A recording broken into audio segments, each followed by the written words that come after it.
Hey, what is up YouTube? My name is Cal, but for anybody who plays video games, I guess I'm Cjintact. So this is the second part of my League of Legends ARAM gameplay. Now this is going to be a quick tips and tips.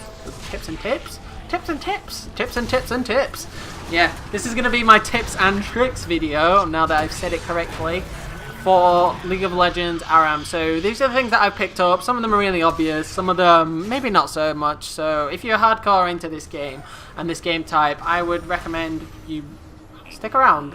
If not, I'll try and spice it up with some entertaining, I don't know, punditry? I guess so. We'll see how it goes. Anyway, so tip number one for this: make sure you secure the health points, because the health points is the key to winning this game.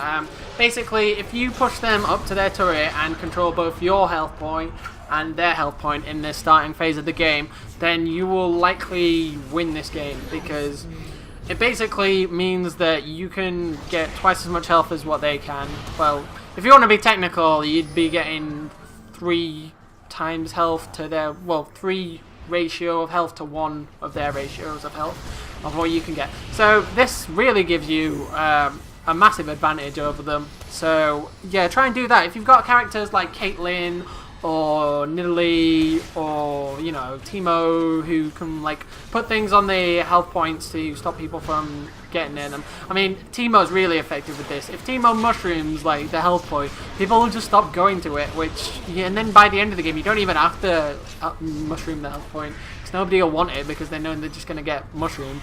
So yeah, that's my tip for you. Tip number 2, okay, don't build boots early on in the game, especially not with your first item. So what you want to do is, if you're AP or AD carry, I don't usually play tanks, I usually play AP or AD carries. So if you play them, try and get as much, I know it sounds obvious, but try and get as much AP or AD as you can. You know, what you can also do if you're an AD carry is, with your first item get the pickaxe, and then the second item get the dagger, which increases your attack speed. So that's what I would do, and obviously get a couple potions, because potions are quite useful in this game early on as well.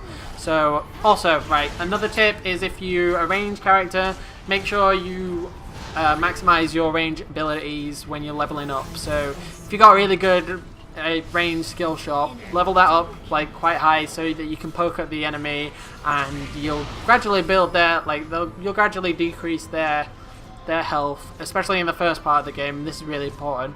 Gradually decrease their health, and eventually you'll just be able to take them down. So that's an important part of the game. Another tip I would have for you in terms of items is, try and build Rod of Ages if you're an AP character, because it gives you health when you level up, which is again really important with the lack of health on this game, and healing, and it also replenishes your mana, which is quite useful, and it makes you a bit more tanky.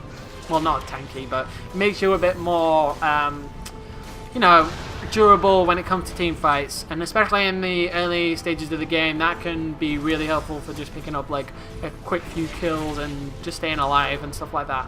So that's a tip for you. Also, try and build like something with Lifesteal or Spell Vamp. I mean, the Spell Vamp's probably least useful, because the problem is, like, you get your best Spell Vamp item is I think it's what is it? Will of Ancients. Yeah, Will of Ancients is alright, but ideally you'd want your support to try and build that for you so that you don't have to. If you've got a nice team, maybe ask, like in this, maybe ask like Sona to build your Will of Ancients, because, you know, Spell Vamp and Lifesteal are really useful again, because it just means that you won't be knackered all the time, and it just, yeah, you'll have a bit more health to throw about, and you'll also last longer in teamfights. So what's not to like about that? Okay, so another tip of you is, like, sometimes you might need to try and get yourself a minion death.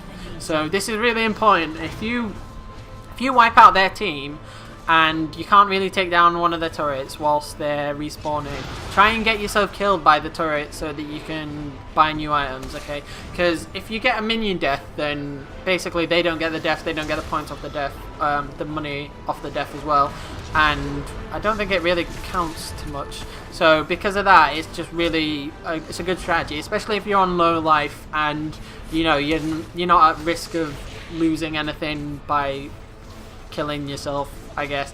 Yeah, if your turret's on low health as well and you need to defend it, you know, try and do that instead. So that's my tip for you, and I think that's pretty much all of my tips and tricks for this game. So this has been Cjintact, and I hope you like the video. And if you like League of Legends stuff, there's plenty more to see. Stick around, and if you like other games, if there are other games, like we've got loads of first-person shoot stuff, some good videos of Zafo playing Battlefield, and you know, me playing Call of Duty and such. So you know, maybe go check those out. Play the outro, CJ. Oh, don't you worry, we've got the outro ready for you. In the top left-hand corner is the feature video of today, and that is Zafo playing some Battlefield 3 again. Go check that out, it's pretty good. And on the top right-hand corner, we've got more League of Legends gameplay. If you like this one, maybe go check that out. And the bottom right-hand corner, we have got me playing Bioshock. So once again, this has been Cjintact from Suns Gaming. Please remember to like, subscribe, and comment. And peace out. Take care.